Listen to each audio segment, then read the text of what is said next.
Assalamualaikum warahmatullahi wabarakatuh. Waalaikumsalam warahmatullahi wabarakatuh. Bismillah, alhamdulillah, salatu wassalamu ala rasulillah Sayyidina wa habibina wa syafi'ina wa maulana Muhammad Miftah babi rahmatillah adada ma fi ilmillah salatan wa salaman daimaini midawami mulkillah wa ala alihi wa sahbihi wa mawalah wa la hawla wa la quwata illa billah. Ba'du, hadratul mukarram yang mulia, para alimil ulama, bil khusus guru-guru kita Kiai Haji Muhammad Misjan, Kiai Haji Farah Furqan Mukarram bin Yusuf, Kiai Haji Ahmad Habibi Abdul Rashid Ramli, kita doakan beliau semuanya sehat afiat, panjang umurnya dan berkah ilmunya buat kita semua. Pengurus Majelis Ta'lim Ukhuwah Islamiyah Bapak Haji Basroin dan Ustaz Haji Muhammad Tahir, pengurus dan ketua Masjid Baitul Falah, serta seluruh para jamaah sekalian, bapak-bapak, ibu-ibu yang mudah-mudahan semuanya tanpa terkecuali dimuliakan Allah Subhanahu wa taala. Kita lanjutkan kembali pembahasan kitab Qomitobian ala Manzumati Syu'bil Iman. Sebelumnya kita baca suratul Fatihah. Mudah-mudahan majelis kita dari awal sampai akhir semuanya diberkahi Allah Subhanahu wa taala. Ilmu yang kita dapatkan menjadi ilmu yang bisa menyelamatkan kita dari dunia sampai akhirat. Ala hadhihi niyyah wa ala kulli niyatin salihah wa ala man nawa salafus salih wa ila hadratin nabiyil mustafa sayyidina wa habibina wa syafi'ina wa maulana Muhammadin sallallahu alaihi wasallam wa ala alihi wa azwajihi wa dhurriyyatihi wa baitil kiram, wa khususan ila ruhi muallifil kitab Sayyid Syekh Zainuddin bin Abdul Aziz Al-Malibari Al-Fannani wa Sayyid Syekh Nawawi bin Umar Al-Jawi Al-Bandani wa usuli ma furu'i ma wadhul huquqi alaihim ajma'in. أن الله يعلي درجاتهم في الجنة ويعيد علينا من بركاتهم وأسرارهم وأنوارهم وعلومهم ونفحاتهم في الدين والدنيا والآخرة وإلى أرواح والدينا وآبائنا وجميع المسلمين والمسلمات والمؤمنين والمؤمنات الأحياء منهم والأموات وإلى حضرة النبي. الفاتحة. أعوذ بالله من الشيطان الرجيم. بسم الله الرحمن الرحيم.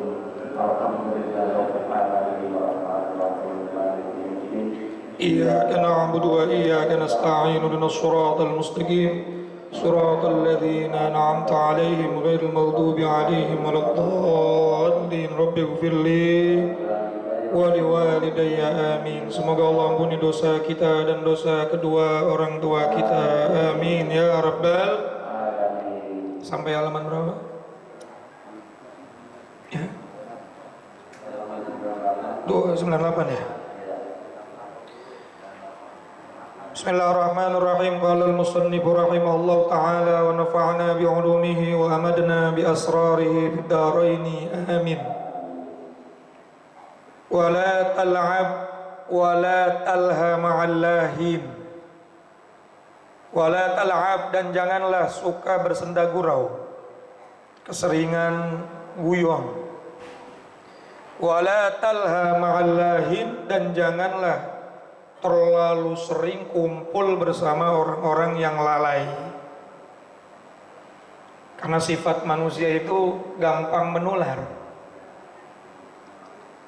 Kata Imam Abdullah bin Alawi Al-Haddad, perumpamaan orang saleh, orang baik kumpul sama orang yang ahli lalai atau orang yang suka lalai, orang yang maksiat, itu seperti orang sehat kumpul sama orang sakit.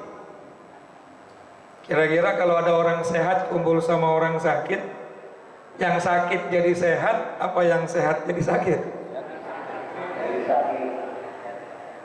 Tuh orang rajin kumpul sama orang malas, yang malas jadi ikutan rajin apa yang rajin jadi ikutan malas?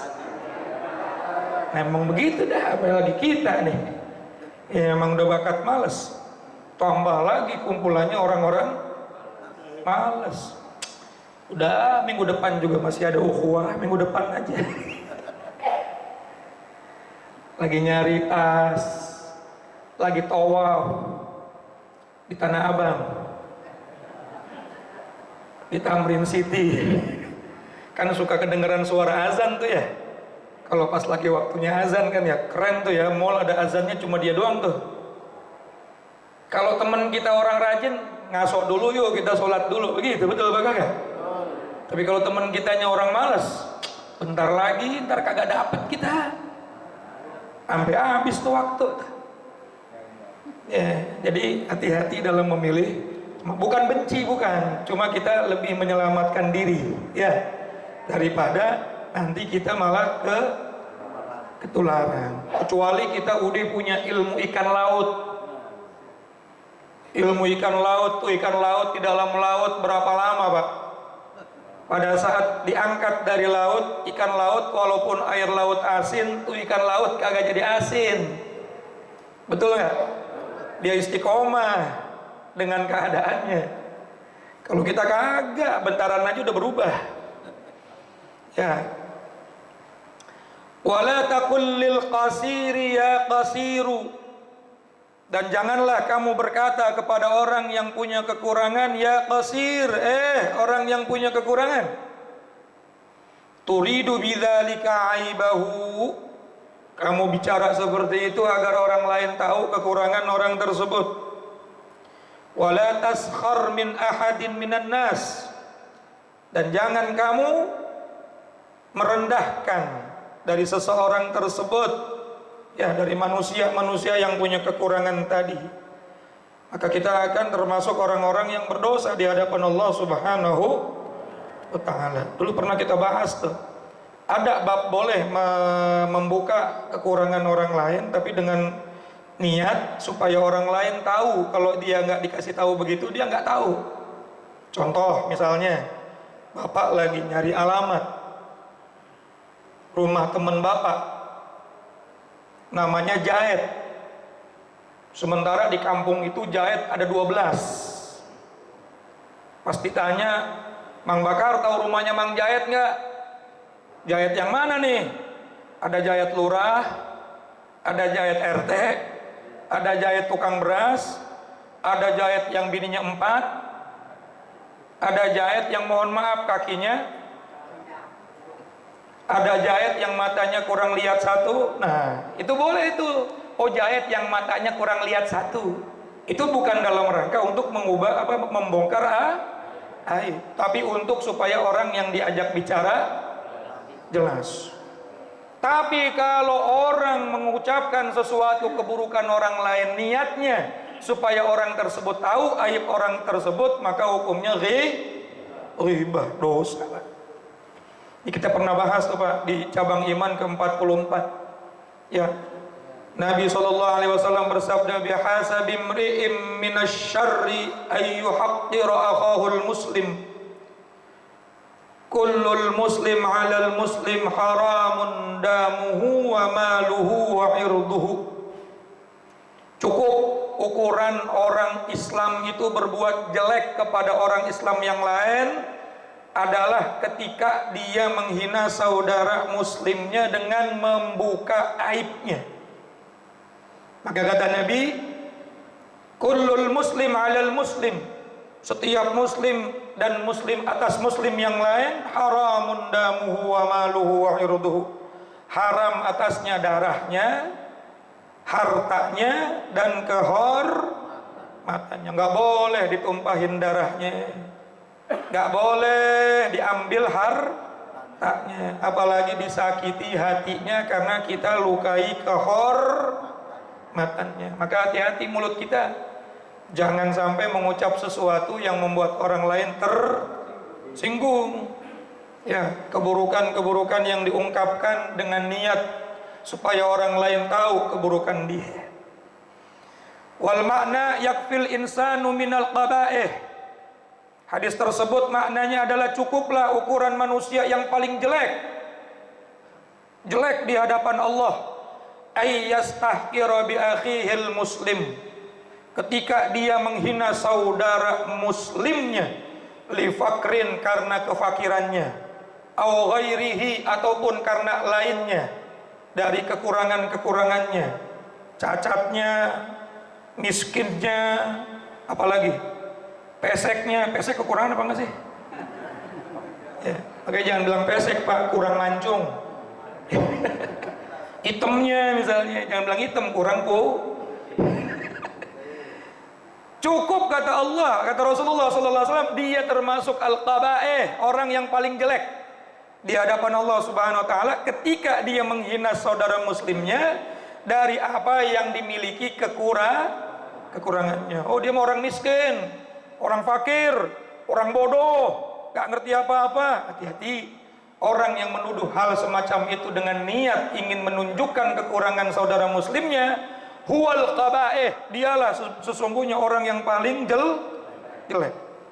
Dialah sesungguhnya orang yang paling hina di hadapan Allah Subhanahu wa Ta'ala.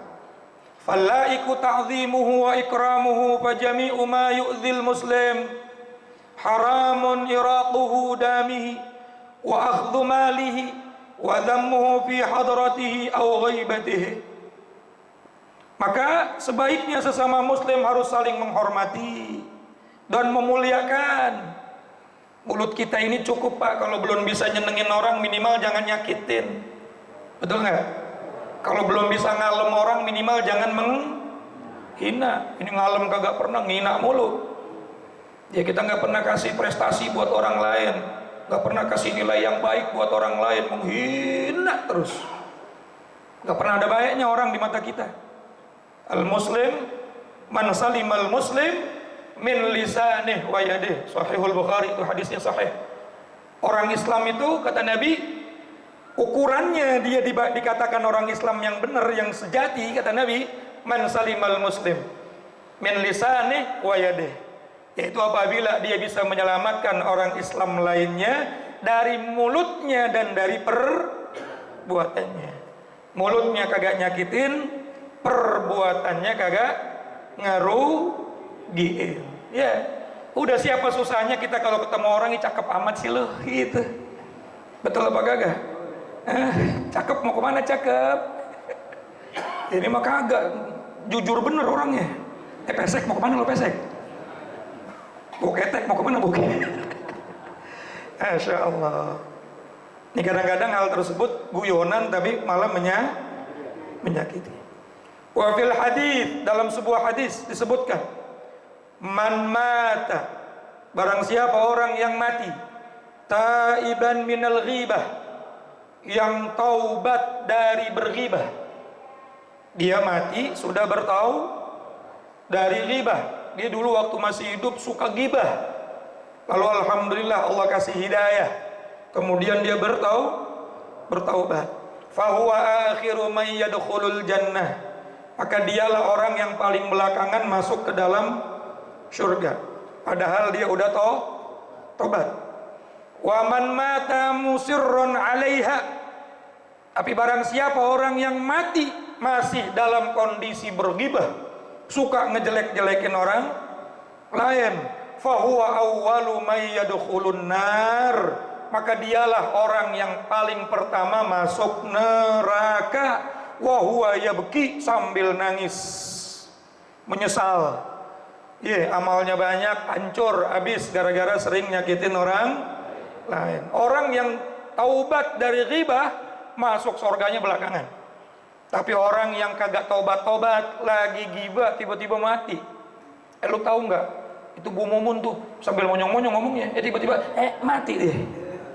Maka dialah orang yang paling pertama masuk neraka sambil menangis. Nauzubillah min zalik. Kita ini orang yang nggak mungkin bisa sempurna dari perbuatan meninggalkan ghibah, tapi minimal saat kita sudah terlanjur seperti itu buru-buru minta maaf, buru-buru taubat. Minimal pada saat kita ketemu dalam satu perkumpulan, guyonan kita mungkin nggak sengaja nyakitin orang sekitar kita, sebelum kita berpisah salaman dulu sambil minta alhamdulillah. Oleh karena itu kalau kebanyakan ngomong saya takutnya nyakitin. Udah sampai sini aja dah. Mohon maaf lahir batin, kurang lebihnya mohon maaf. Assalamualaikum warahmatullahi wabarakatuh.